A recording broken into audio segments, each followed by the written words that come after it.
friends, technology has immense potential to support education.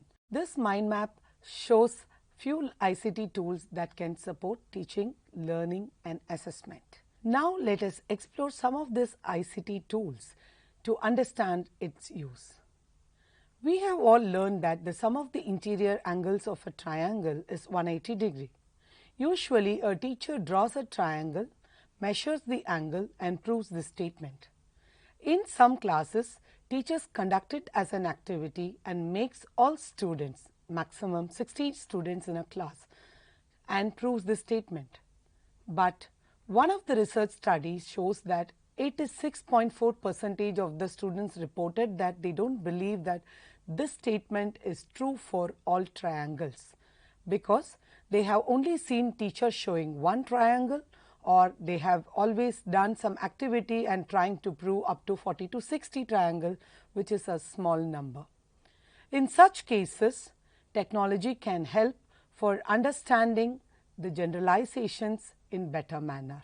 So let me show you an example of a software named GeoGebra. GeoGebra is a software that can be used for teaching mathematics, science as well as earth science. Some of them use it for teaching economics as well, and also language. So let me show how this software can help us in learning this generalization of some of the interior angles of a triangle. You can see here on the screen that there is a triangle where the sum angles are marked and the sum is 180 degree.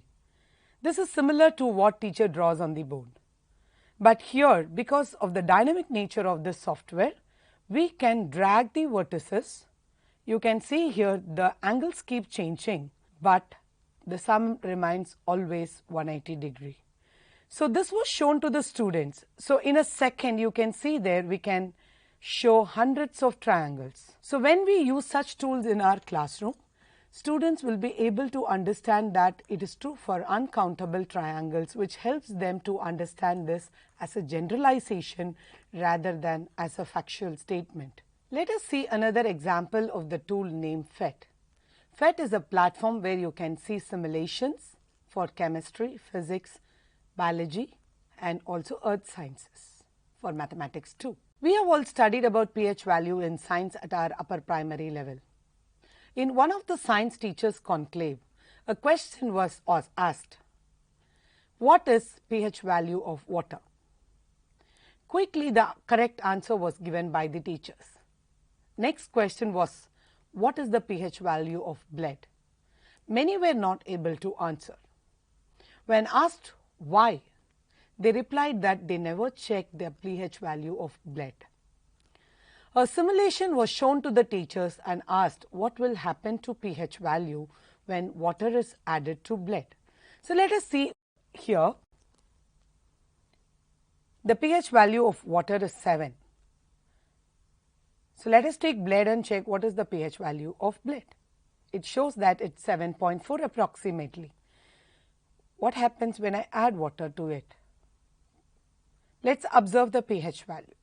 Yes, the pH value was decreasing when water is added to blood. So a question was asked to the teachers, why did the pH value decrease? So the teachers responded that pH value decreased because it's diluted. Now let us try checking whether this conclusion is true with chicken soup. I've taken chicken soup. What is the pH value here? It is 5.80. Let us try adding water to it and observe the pH value.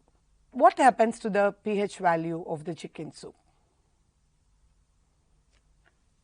You can observe here the pH value was increasing. So the conclusion that pH value is decreasing because of dilution is not true. This made the teachers to think and rethink why it happens. This is the same situation in our classroom. Many times we are not able to provide opportunities for our children to explore due to resource crunch, unavailability of infrastructure, large classroom size, etc. These kinds of simulation help in exploring and constructing the knowledge when children can explore themselves. Let us see another example of a website, Art and Culture. This is also available as a mobile app which you can easily download from your Play Store. This has more than 2000 museums available in digital form and provides opportunity to virtual tours to most of the archaeological places which we are not able to really visit. How many of us have visited the Ajanta and Ellora caves? How many of us could visit a museum in London? It is not physically possible for us to travel everywhere to visit all the places, but this option which this particular platform provides to have a virtual tour helps us to go and really explore the places. Let me take you to a virtual tour. In this Art and Culture website, you can search for whichever place you would like to visit. For example, let us search all the archaeological places in India. So, I am just typing it as Archaeological Survey in India. You can see all the places which are taken care by Archaeological Survey in India. If you have not visited the museum in Kolkata, you can just click on this, try to explore what is available in the museum. So, you can see there are 7 stories which talks about a specific thing about the life of Buddha in Indian culture.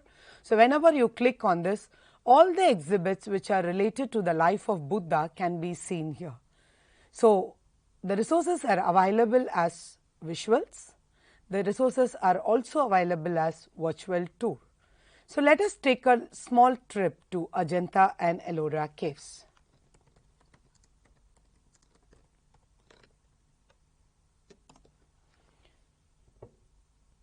So, you can see here the Ellora caves once you click it.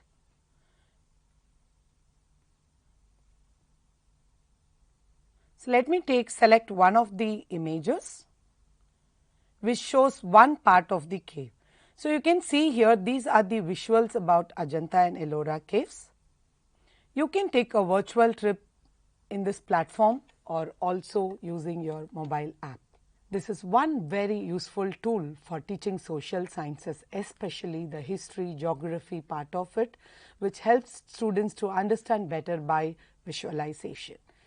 Whenever we teach geography, many times we only take atlas to the classroom or we take our maps and globe to the classroom.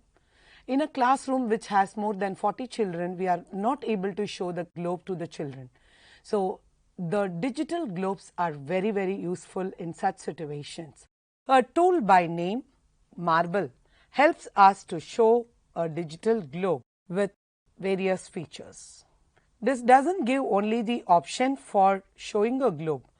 You can observe here, you can rotate the globe, you can zoom it, you can also zoom out, and in one click you can easily change from a political map to a geographical map to a satellite view.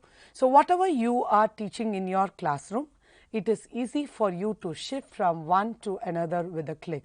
This is what is the potential of digital globe. I have only shown point not one of the feature of this Marble software. These type of digital globes can help you to explore more. One another tool is called as Bhuvan, which is a government initiative which can also be used by a social science teacher, not only by a social science teacher, but other teachers as well, to talk about history and the locations in your class. At primary level, digital games can be used by teachers for encouraging participation and promoting joyful learning. G-Comprise is one such game package that has several educational games that covers language, science, maths, etc. Let us see this example of some games in G-Comprise. When I click on this, you can see there are games related to calculation, geometry, and numeration, which are the basic themes in mathematics till primary level. You can also see there are several language games in this. These are all free and open source games which can be translated, and also the interface can be made in your own language. EduActive 8 is also one such open source tool that has games for elementary level. Let us take another example of a tool called Tux Math. Tux Math is a maths game software that can be played by individuals, in groups, etc. This game helps a child to play and also learn and practice mathematics. These games can be used by a teacher during teaching or for assessment or some time for revision as well. Some software that can help a child to express is very important to be used in the classroom. For example, TuxPaint is a software where a child can express through stamp drawing. After the children learn about Habitat in EVS Class 2 lesson, the children were given an activity to do a drawing of an underwater scenario. All the children started drawing by stamping various animals like fish, seahorse and some plants which is available in the sea using this TuxPaint. One child stamped a bird in the sea. This shows that the child has not understood the concept of habitat. We could also observe the children were always stamping two big fish along with small fishes. This was showing that children are able to change size of the objects which is there in this without even somebody teaching them. We asked the child, why always two big fish with some small fish? They told that everyone will have a family, so fish also will have a family.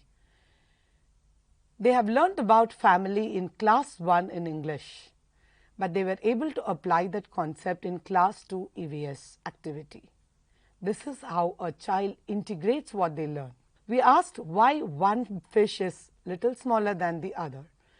All the children started shouting that father is big and always mother is small in a family. This shows about what is their understanding of gender from our scenario. One child immediately started typing on the big fish as mother and on the small fish as father.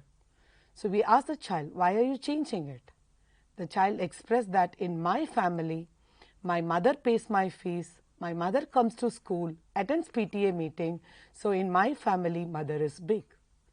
This is how a child develops the concept of gender, but it is expressed in an EVS classroom. We saw one child who has drawn two big fish with one small fish. When we thought maybe the child is a single child. When we asked the child why you have only one small fish, the child said, I have seen advertisement, we two and for us one.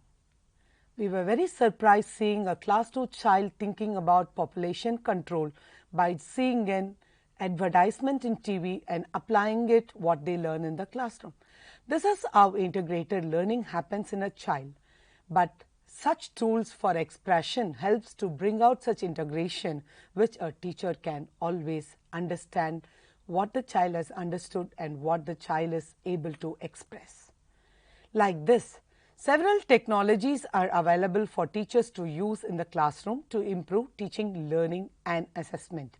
But the need of the hour is teachers should explore such tools and select appropriate tools based on the content, pedagogy and the context to make classroom more effective. How do you really learn about this tool, or where do you explore? You can always explore from the web how to use any software because there is n number of resources available in the web. And you can also explore the NCERT webinar platform where you have the tutorials for using such tools in your classroom. Keep exploring and make your classroom interesting, meaningful, engaging and joyful.